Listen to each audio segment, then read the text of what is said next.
नमस्कार. या देवी सर्वभूतेषु शक्तिरूपेण संस्थिता. नमस्तस्ये नमस्तस्ये नमस्तस्ये नमो नमः. सर्वप्रथम सर्वांना दसऱ्याच्या हार्दिक हार्दिक शुभेच्छा.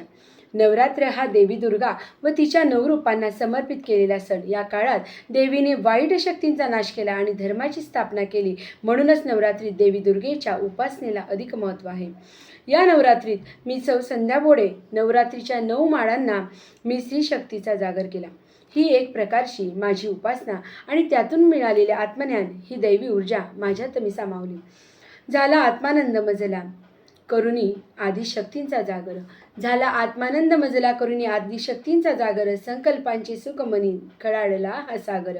ब्रह्मा विष्णू महेश या 3 शक्ती एकत्र येऊन त्यांनी महिषासुराचा वध केला आणि या आदिशक्तीच्या सामर्थ्यांचा व प्रकटीकरणाचा नवरात्र हा उत्सव. या नवरात्रीत देवीच्या शक्तीचे तेजाचे पूजन केले जाते.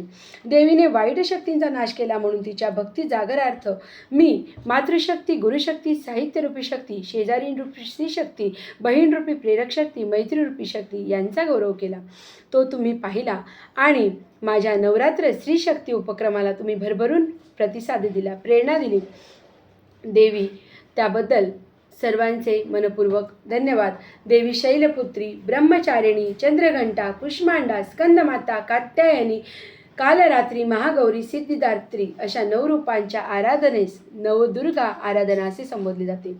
अष्टमूला स्त्रीचे निरागस रूप, कन्येला साक्षात देवी स्वरूप मानून तिची पूजा करतात. या 9 दिवसानंतर येणारा 10वा दिवस दसऱ्याचे महत्त्व मी आज इथे मांडत आहे. वध करुनी रावणाचा क्षण आला हसरा. वध करुनी रावणाचा क्षण आला हसरा. संपवनी रावण भ्रष्टाचाराचा. आनंदाने साजरा करू दसरा. आनंदाने साजरा करू दसरा. 9 दिवसांच्या पूजेमुळे भक्तांना सर्व दुःखांपासून मुक्ती व समृद्धी प्राप्त होते. घटस्थापनेपासून सुरू झालेल्या या उत्सवात उपवास, पूजा, गरबा, दांडिया आणि देवीपुढे सतत नंदाधिपती ठेवून देवीची कृपा आपल्यावर व्हावी अशी मनोकामना केली जाते. नवरात्रीच्या नंतर येणारा 10वा दिवस हा रावणावरील विजयाचा दिवस. दसरा हा दिवस सत्याचा विजय दर्शवतो. प्रत्येक व्यक्तीने देवीची पूजा संपादन करणे अपेक्षित असते. त्यामुळे भक्त दसऱ्याच्या दिवशी मंदिरात जातात. जसे मुलाला आपल्या आईविषयी अधिकच आवडीकता वाटते तसेच आध्यात्मिक क्षेत्रातही देवीशी तादात्म्य प्रस्थापित करणे गरजेचे असते, कारण ती मातृस्वरूप आहे. नवरात्रीचा आंतरिक अर्थ जर घेतला तर साधकाच्या यात्रेचे 3 सोपान मानले जातात. त्या 3 सोपानांचे प्रतिनिधित्व दुर्गा, लक्ष्मी, सरस्वती हे 3 सोपान पार केल्यावर आपण देवीशी आध्यात्मिकरित्या तादात्म्य पावतो.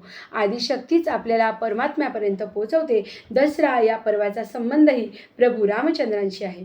या दिवशी प्रभू रामचंद्रांनी दशमुखधारी रावणाचा वध करून असुरी शक्तीवर विजय मिळवला. आपण श्रीरामाची कथा जर घेतली तर त्यातून आपल्याला आध्यात्मिक तत्व व ईश्वर प्राप्तीचा संदेश मिळतो. सीतादेवी मनाचे प्रतीक आहे तर श्रीराम आत्म्याचे प्रतीक आहे आणि मन व आत्मा जिथे एकात्मा पावतो तिथे आनंदानुभूती होतेच.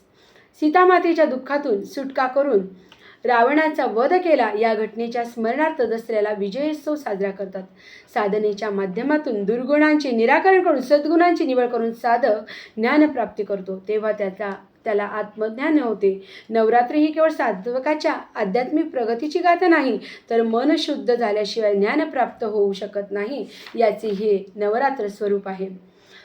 दसऱ्याच्या दिवशी आपण सोने घ्या, सोन्यासारखे राहा असे म्हणतो, पण मग सोन्याऐवजी आपण आपट्याचे पान का देतो?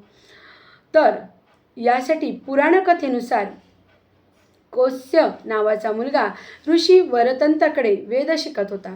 त्याला गुरुदक्षिणा द्यायची होती, पण गुरुने माझ्यासाठी काही नको असं त्याला सांगितलं. परंतु कौत्स्याच्या आग्रहाखातर 14 कोटी सुवर्णमुद्रा तू मला आणून दे असं आव्हान गुरूंनी त्याला दिलं.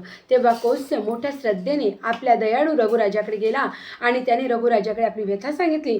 रघुराजा प्रत्येक संकटात प्रजेच्या उपयोगी पडत होता, त्याला मदत करत होता आणि म्हणून आपल्या कौत्स्याच्या मागणीखातर रघुराजाने प्रत्यक्ष कुबेर राजाला मदतीची याचना केली.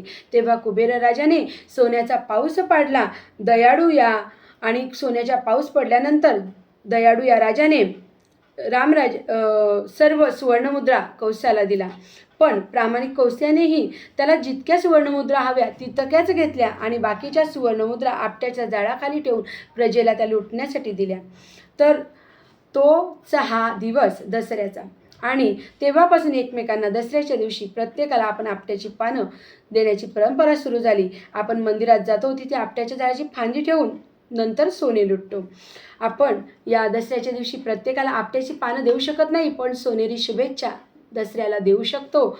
आपट्याची पाने सोने बनून सोनेरी स्वप्नांचे प्रतीक होऊ दे. आपट्याची पाने सोने बनून सोनेरी स्वप्नांचे प्रतीक होऊ दे.